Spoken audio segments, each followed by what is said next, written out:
Hello learners, welcome back to our channel. आज के इस वीडियो में हम चैप्टर 1 यानी nature and significance of management के डिस्कशन को ख़त्म करेंगे with our last topic that is left. और वो टॉपिक क्या है? The concept of coordination. ठीक है, तो कोऑर्डिनेशन होता क्या है? देखिए, अब तक हम लोगों ने ये बात तो समझ ली है कि किसी भी मैनेजमेंट प्रोसेस को चलाने के लिए एक मैनेजर को सीरीज़ ऑफ फंक्शंस परफॉर्म करने होते हैं, राइट? तो उन सीरीज़ ऑफ फंक्शंस क्या क्या होते हैं? Planning, organizing, staffing, directing and controlling. ठीक है, ये तो हम सबको पता है। पर इन फंक्शंस को आपस में मैनेज रखने के लिए, इन फंक्शंस को आपस में सिंक्रोनाइज्ड रखने के लिए भी मैनेजर को एक प्रोसेस फॉलो करना पड़ता है, एक फंक्शन फॉलो करना पड़ता है। उस फंक्शन को हम कहते हैं कोऑर्डिनेशन, राइट? तो चलिए देखते हैं यहाँ क्या लिखा है। The manager has to perform 5 interrelated functions in the process of managing the organizations, right? The process by which the manager synchronizes the activities of different departments is known as coordination. समझ आया students? Coordination is that force which binds all the other functions of management. तो जो दूसरे functions of management है like planning, organizing, staffing, directing and controlling, उनको तो manage करता ही है। उनके साथ साथ जो हमारे organizations में दूसरे department है, for example production department, sales department, marketing department, finance department, तो इन डिफरेंट डिपार्टमेंट्स के एक्टिविटीज़ को भी आपस में ये सिंक्रोनाइज करके रखता है। तो ये फंक्शन है मैनेजमेंट का coordination, right? Sometimes it is considered as a separate function of management. Yes, it is a separate function of management. Why? Because ये मैनेजमेंट का एसेंस है, ये मैनेजमेंट के बाकी फंक्शंस को, बाकी एक्टिविटीज़ को बाइंड करके रखता है, उनको पकड़ के रखता है। ठीक है, लेट्स मूव डाउन।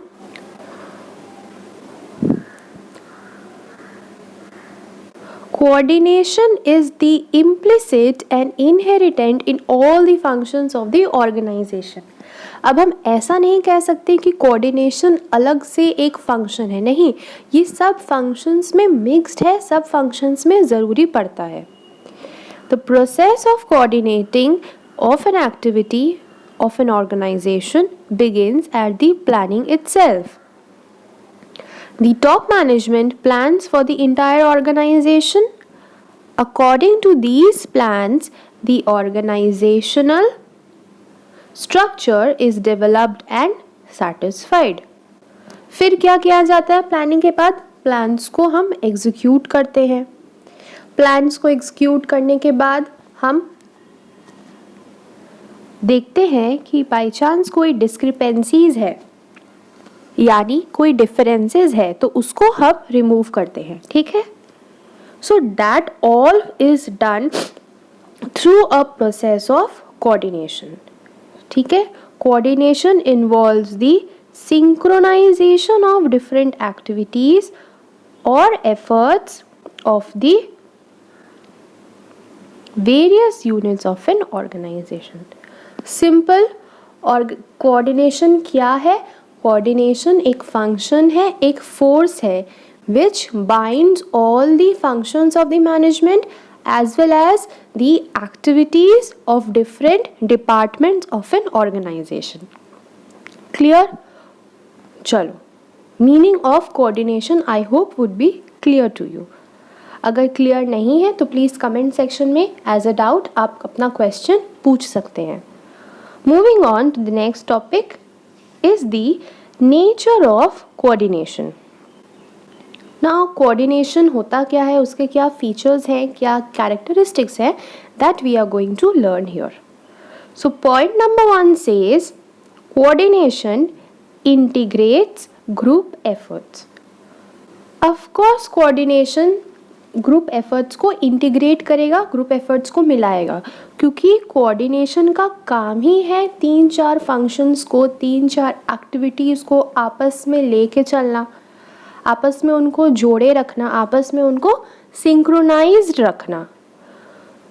तो इसीलिए फर्स्टली मैनेजमेंट भी एक ग्रुप एक्टिविटी है, ये हम लोगों ने फीचर्स में पढ़ा था. तो उसी मैनेजमेंट के सारे प्रोसेसेस को, सारे एक्टिविटीज़ को जब हम ज्वाइन करते हैं, जब हम सिंक्रोनाइज करते हैं, किसकी हेल्प से करते हैं, कोऑर्डिनेशन की हेल्प से करते हैं.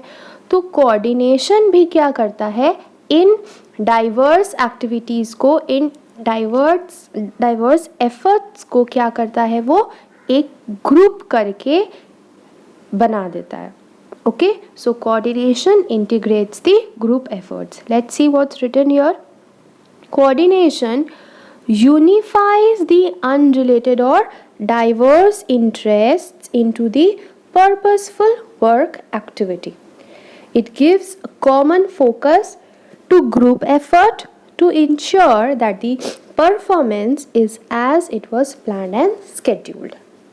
That means हर एम्प्लॉयज़ के, हर स्टाफ्स के ऑफ एन ऑर्गेनाइजेशन क्या है, हम लोगों ने पहले पढ़ा था, every individual in an organization they have their own goals, but what do, they work commonly, they work together in order to achieve a common goal. And what is that common goal?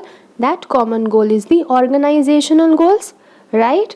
तो coordination भी हमारी help ऐसे करता है कि जो भी unrelated या डाइवर्स इंटरेस्ट्स हैं ऑर्गेनाइजेशन के, वो उनको मिला के, उनको बाइंड करके क्या करता है, एक पर्पसफुल वर्क एक्टिविटी में उनको लगा देता है. ओके, नेक्स्ट पॉइंट क्या है हमारा, coordination ensures unity of action. अभी हम लोगों ने पढ़ा कि कोऑर्डिनेशन का क्या फंक्शन है, to manage the group efforts, to bind all the activity, to synchronize all the activity, isn't it? तो देखिए क्या लिखा है, it acts as a binding force between the department and ensures that all the actions is aimed at achieving the goals of the organization. तो जो different types के activities हो रहे हैं ऑर्गेनाइजेशन में, कोऑर्डिनेशन क्या करता है, कोऑर्डिनेशन उनको यूनाइट करता है, उनको एक यूनिटी प्रोवाइड करता है, ताकि ये सभी कोई एक्टिविटीज़, ये सभी कोई एक्शंस एक पर्टिकुलर गोल की तरफ काम करें. और वो गोल क्या है, वो गोल है हमारा ऑर्गेनाइजेशनल गोल. क्लियर. हमारा नेक्स्ट नेचर क्या है, हमारा नेक्स्ट नेचर है coordination is a continuous process. Now why is it a continuous process, because we have learned that coordination is such a function which is not a separate function. इसका क्या मतलब है, इसका मतलब ये है कि कोऑर्डिनेशन प्लानिंग से स्टार्ट होते होते कंट्रोलिंग तक चलता आता है. It's not a separate function कि अलग से मुझे एक कोऑर्डिनेशन फंक्शन परफॉर्म करने की ज़रूरत है. No, it is a one time function and continuous also. Continuously हमें सारी चीज़ों को कोऑर्डिनेट करके चलना पड़ता है, इज़न्ट इट. ऐसा तो नहीं कि एक बार एक एक्टिविटी किया तो फिर कोऑर्डिनेशन किया, फिर मैं रुक गई, फिर दूसरा कोई एक्टिविटी हुआ तब मैंने कोऑर्डिनेशन स्टार्ट किया. नो, कोऑर्डिनेशन साइमल्टेनियसली हमारे एक्टिविटीज़, हमारे फंक्शंस के साथ चलता रहता है. And that is why coordination is called to be a continuous process. ठीक है, देखते हैं क्या लिखा है. Coordination is not a one time function कि एक बार परफॉर्म कर लिया और हो गया. No, it is a continuous process. It begins at the planning stage and continues till the controlling. Right, यहाँ एक एग्जाम्पल दिया है, लेट्स सी क्या है. Suhasini plans her winter collections in the month of June itself. She has to then ensure that there is adequate workforce and continuously she monitors whether the production is proceeding according to the plans or not. Her marketing department also has to be briefed in time to prepare their promotional and advertisement campaigns. तो यहाँ क्या लग रहा है, यहाँ लग रहा है जैसा कि एक सुहासिनी का कोई ऑर्गेनाइजेशन है, where she is into dealing with the winter clothing. तो विंटर क्लोथिंग, विंटर्स जनरली कब स्टार्ट होते हैं? Onset of November, ending November, right.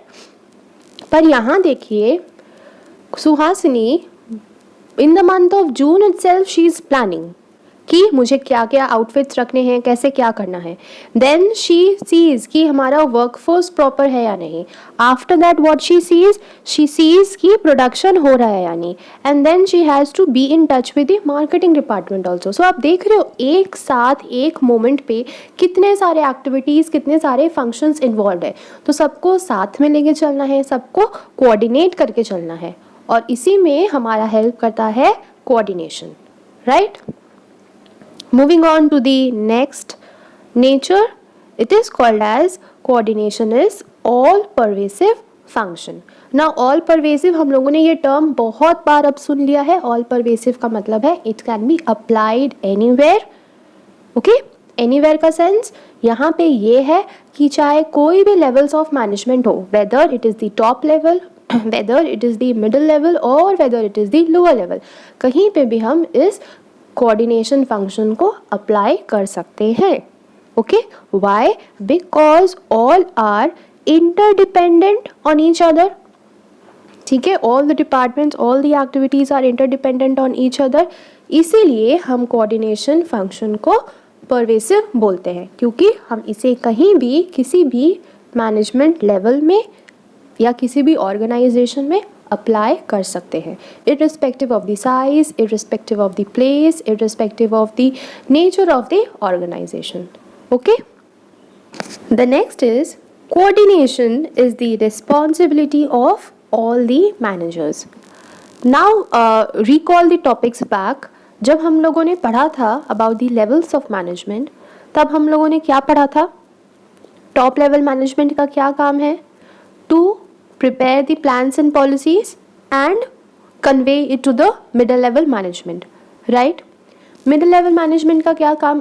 one of the functions ये था कि they have to follow the plans and policy formed by the top level management and convey it to the lower level management, right? अब lower level management का एक function हम लोगों ने ये भी पढ़ा था कि they have to pass on the information, they have to pass on the work given by the middle level managers to the workers, और in return अगर workers का कोई grievances है, कोई problems है, तो वो सब उनको middle level तक pass on करना है. तो आप देख रहे हो अगर एक organization में coordination नहीं रहेगा among the different levels, different departments, तो आपको लग रहा है ये सारी interrelated activities कभी perform हो सकते हैं? It will be impossible. ऐसा तो नहीं कि हर डिपार्टमेंट, हर लेवल एक दूसरे से इंडिपेंडेंट है, they do not require the help or they do not require the work of other department. ऐसा तो नहीं है. They all are dependent on each other, isn't it? तो आपस में कोऑर्डिनेशन मेंटेन करना, आपस में ये रिलेशन मेंटेन करना बहुत इंपॉर्टेंट है. एंड दैट इज़ वाई जो हमारा कोऑर्डिनेशन है, it is a responsibility of all the managers.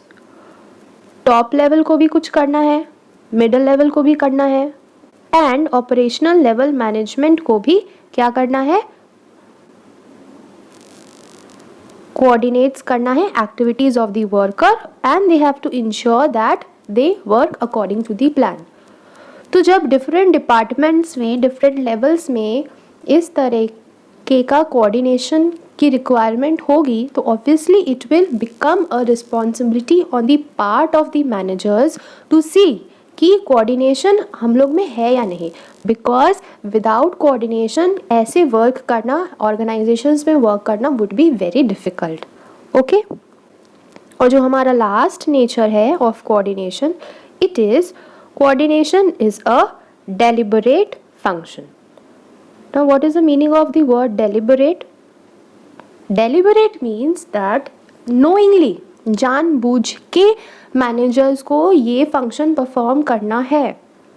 Because अगर different members of the department they are working in a nice way, they are working in a group way, तो अगर उनमें एक अलग type का कोऑर्डिनेशन रहे तो क्या होगा, it will take the work to a different level, एक अलग ही लेवल पे उस वर्क को पहुंचा देगा. Isn't it? Because when we work in coordination तो क्या होता है, हमारे आपस में एक ट्यूनिंग होती है और उस ट्यूनिंग से हम अपने वर्क को एक अलग ही डिपार्टमेंट, एक अलग ही डायरेक्शन पे पहुंचा देते हैं.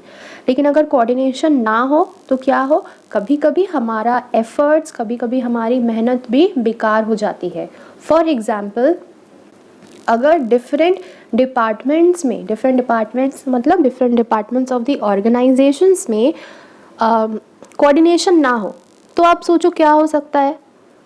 सेल्स डिपार्टमेंट सेल्स तो कर लिया पर उसका काम है सिर्फ गुड को सेल करना, मार्केट नहीं करना, पर उसको पता ही नहीं है कि मार्केटिंग डिपार्टमेंट क्या कर रहा है. They don't have coordination. तो सेल्स डिपार्टमेंट सेल भी किया और वो थोड़ा सा मार्केटिंग भी कर दिया, राइट. उधर मार्केटिंग डिपार्टमेंट तो अपना मार्केटिंग कर ही रहा है. इससे क्या हुआ, इससे ये हुआ कि जो सेल्स डिपार्टमेंट एक्स्ट्रा मार्केटिंग कर दिया, जो एक्स्ट्रा एफर्ट लगाया, क्या वो एफर्ट फ्रूटफुल हुआ? No, it is not fruitful. Why? Because that was never a part of his work. वो उनका काम था ही नहीं. अगर उन दोनों डिपार्टमेंट्स के बीच में कोऑर्डिनेशन रहता, then they would have known कि ये मेरा काम है, ये उनका काम है, हम दोनों को आपस में मिल के करना है. But what did the sales department and marketing department they had in between? They did not have any kind of coordination. So उनके पास दूसरे के वर्क का कोई आइडिया नहीं था. इसलिए वो लोग जो एफर्ट्स लगाए, जो वो लोग वर्क किए, they what somewhat wasted, isn't it? और इससे क्या होगा, इससे एम्प्लॉयज़ के मन में, इससे डिपार्टमेंट के मन में एक डिससेटिस्फैक्शन हो जाएगा that what ever I am working, यार वो तो बेकार ही हो जा रहा है. अरे आप बात तो करो, आप कोऑर्डिनेट तो करो डिफरेंट डिपार्टमेंट्स के साथ, फिर आपको पता चलेगा कि आपका काम क्या है, आपको एग्जैक्टली करना क्या है. Isn't it? चलिए देखते हैं यहाँ क्या लिखा है. The manager has to coordinate the efforts in a conscious and a deliberate manner.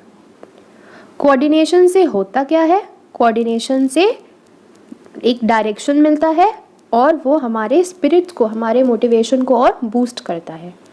In case coordination ना हो, एब्सेंट हो, तो क्या होता है, एफर्ट्स हमारे वेस्ट हो जाते हैं और डिससैटिस्फैक्शन आने लगता है. देयरफॉर एक कंक्लूडिंग लाइन ये है कि coordination is not a separate function of management. ये सेपरेट फंक्शन ऑफ मैनेजमेंट नहीं है. ये क्या है, एक एसेंस ऑफ मैनेजमेंट है. एक मैनेजमेंट का एक ऐसा पार्ट है जिसको हम अलग नहीं कर सकते. ये शुरू से लेके अंत तक मैनेजमेंट के हर फंक्शंस में है, हर एक्टिविटीज़ में इन्वॉल्व है, राइट.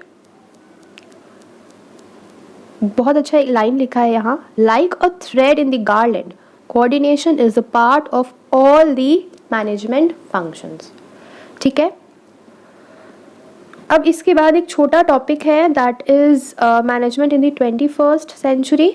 मैं ये पोर्शन ऐसे ही रख दे रही हूँ, आप इसको पढ़ लीजिएगा. In case you have a doubt you can ask me. So by this we come to the end of chapter 1 that is nature and significance of management. In our next lecture, we'll start off with the discussion of chapter 2. So that's all for today. अगर कोई doubt हो तो आप definitely comment करके पूछ लीजिए. Video पसंद आई तो लाइक करिए प्लीज़, हमारा लाइक टारगेट फुलफिल कर दीजिए. It is 50 like for this video. And channel पसंद आया तो प्लीज़ सब्सक्राइब करिए and share among your friends. Thank you.